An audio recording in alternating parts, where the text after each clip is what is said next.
Hello दोस्तों, स्वागत करते हैं आपके बीच में आपके अपने चैनल स्टडी मेरा पर। दोस्तों बात करेंगे 69,000 शिक्षक भर्ती रिलेटेड, जहां पर दोस्तों डिस्कस करने वाले हैं क्या एक नंबर सबको मिलेगा।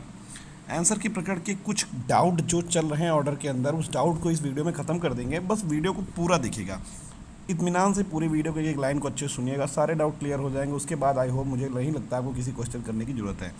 जो पास हैं क्या उन्हें एक नंबर नहीं मिलेगा, क्योंकि बहुत सारे लोगों को ये कहना है कि जो सिर्फ फेल है उनको नंबर मिलेगा, जो पास है उनको नहीं मिलेगा। और साथ ही में कब तक शुरू होगी काउंसलिंग, सबको डिस्कस करेंगे। ओवरऑल पूरी चर्चा कर देंगे। एक नंबर जो भी अभ्यर्थी फेल है उसके सारे डाउट क्लियर हो जाएंगे यहाँ पे। तो आइए शुरू करते हैं इस वीडियो को बिना स्किप करें, तो बने रहिए मेरे साथ आपके अपने चैनल स्टडी मेरा पर। जो लोग चैनल पर नए हैं तो प्लीज़ चैनल को लाइक करें, शेयर करें, सब्सक्राइब करें, साथ में बेल आइकन दबाना भूलें ताकि मेरे वीडियो नोटिफिकेशन आप तक पहुँचती रहे।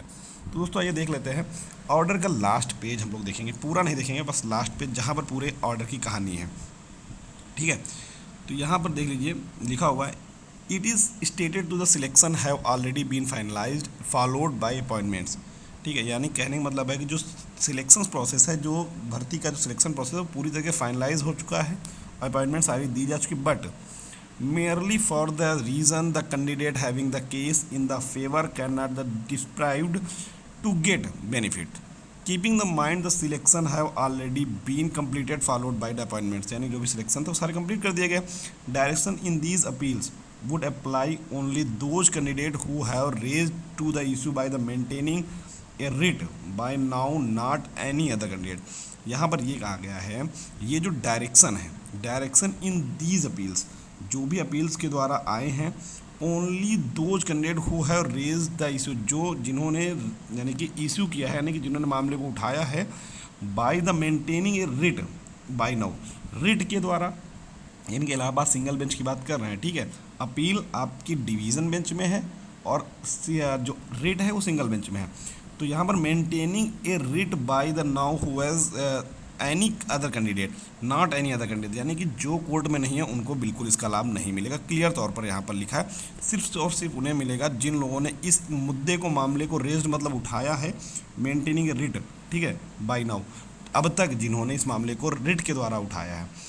The benefit to the candidates theirs also would be they are short of 1 marks because the value of each question of 1 mark। यानी कि यहाँ पर कहा गया है ये लाभ जो होगा टू द कैंडिडेट्स, उन कैंडिडेट को दिया जाएगा जो also would be if they are short in 1 mark, जो एक नंबर से रुक रहे हैं।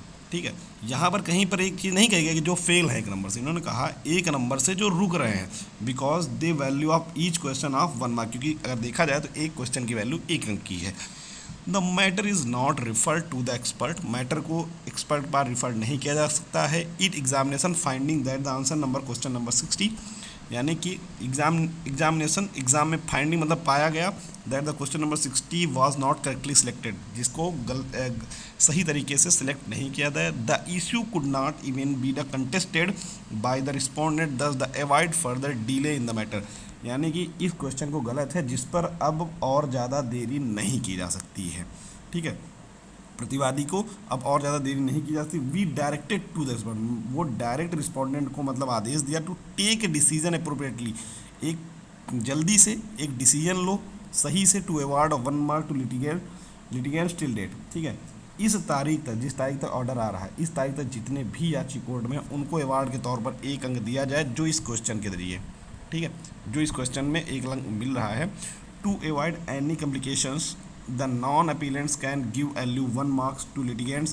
Question number 60 otherwise can be deletion to increase value of all question, ठीक है, proportionally, but then may open the Pandora and this court do not intend to disturb, यानी कि कोर्ट ने सीधा कहा कि हम पूरी तरीके से अपॉइंटमेंट प्रोसेस है उस पर छेड़खानी नहीं करेंगे।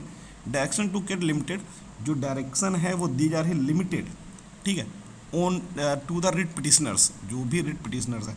दोस्तों पहली बात तो ये ऑर्डर सिर्फ और सिर्फ इलाहाबाद सिंगल बेंच के लिए है। सिंगल बेंच में इलाहाबाद में जितने भी याची हैं उन सबको इसका लाभ मिलेगा।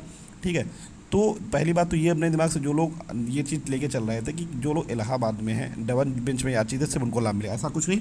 यहाँ पर देखिए डायरेक्शन केम लिमिटेड, जो डायरेक्शन है वो लिमिटेड है टू द रिट पिटिशनर्स, केवल रिट पिटिशनर को, if with award to 1 mark. देखिए अब मेन लाइन यहाँ पे बहुत अच्छे इसको समझिएगा, प्लीज़ वीडियो को इसकी मत करिएगा। यहाँ पर कहा गया इफ यदि with award to 1 mark any the litigants till date before the Allahabad high court they find place in the merit then the respondent would given them appointment subject of satisfaction other conditions if any। देखिए court का ये कहना है if यदि यहाँ से समझ लीजिए यदि अवार्ड के तौर पर 1 नंबर देने से, यहाँ कहीं भी कोर्ट ने नहीं कहा कि जो लोग फेल है, सिर्फ कोर्ट कहने मतलब इस 1 नंबर के देने से अगर व्यक्ति मेरिट में आ रहा है और इलाहाबाद हाई कोर्ट में है इस डेट तक, ठीक 25/8 किस डेट तक 25/8/2021 की डेट तक अगर यहाँ पर इलाहाबाद हाई कोर्ट में है व्यक्ति है और मेरिट में आ रहा है तो उसे तुरंत अपॉइंटमेंट दिया जाए। ठीक है, ये इसका मतलब है। तो चाहे वो 1 नंबर से अभ्यर्थी पास है, अगर कोर्ट में याची है तब भी उसको अंक मिलेगा, अगर वो अभ्यर्थी फेल है 1 नंबर से और उस मेरिट में आ रहा है तो भी उसको अपॉइंटमेंट मिलेगा। ठीक है, उसके बाद यहाँ पर देखिए the exercise aforesaid would not effect in any manner the selection or appointment already made we benefit would given the appellants and the writ petitioners। यानी कि अपीलांट्स का मतलब जो लोग डिवीज़न बेंच में याची हैं, जो अपील किए हैं, एंड द रिट पिटिशनर जो लोग यानी कि सिंगल बेंच में अपने याची थे, क्योंकि if they are short of 1 mark, यदि वो 1 मार्क से रुक रहे हैं। ठीक है, यहाँ पर कहीं भी फेल शब्द का नाम नहीं लिएगा, एक चीज़ अच्छे समझिएगा, चाहे वो पास अभ्यर्थी 1 नंबर से रुक रहा हो, चाहे वो फेल अभ्यर्थी 1 अंक से रुक रहा हो, अगर वो मेरिट में आ रहा है नॉट अदरवाइज, अन्य किसी के लिए नहीं। If any other litigants till date sort 2 marks in the merit they would not be entitled of any benefits of judgement. तो अगर वो 2 अंक से रुक रहा है तो इस जजमेंट का कोई लाभ नहीं पाए। तो दोस्तों सीधा सीधा खुले शब्दों में एक बार समझिए, अगर आपके मान लीजिए 99 अंक हैं, ठीक है, और इस 1 अंक से आपकी जो जनरल की मेरिट है 66.84, अगर इसमें आप आ रहे हैं, ठीक है, एक तो पास आप तो पहले से ही थे और इस 1 अंक से अगर आप इसमें आ रहे हैं तो ये 1 अंक आपको दिया जाएगा, आप चाहे पास थे या नहीं थे। ऑर्डर का कहीं भी ये नहीं लिखा है कि जो फेल कैंडिडेट से उनको दिया जाएगा। ऑर्डर ने कहा कि they are short of 1 mark, अगर 1 नंबर से उनका जो रुका हुआ प्रोसेस है, इस चीज़ को यहाँ ज़्यादा बेहतर तरीके से समझते हैं। If with award of 1 mark, इस 1 नंबर का अवार्ड दिया जा सकता है to any the litigant till date.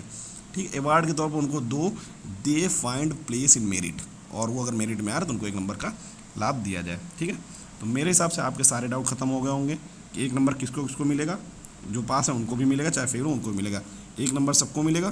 तो दोस्तों सिर्फ और जो मेरिट में आएंगे उनको मिलेगा। कब तक शुरू होगी काउंसलिंग, इस क्वेश्चन जवाब रह गया। दोस्तों चीज़ें चल रही हैं सारी अपने स्तर पर, सरकार के पास भी ऑर्डर पहुंच चुका है और जल्द ही इस पर काउंसलिंग की प्रक्रिया देखने को मिल सकती है। अगर भगवान ने चाहा तो बहुत जल्द दिवाली के पहले भी आपको देखने को मिल सकती है। तो दोस्तों ये थी अपडेट, आई होप सारे डाउट खत्म हो गए। वीडियो अच्छा लगा, वीडियो ज़्यादा से ज़्यादा लाइक करिएगा। Thank you for watching, bye bye, take care.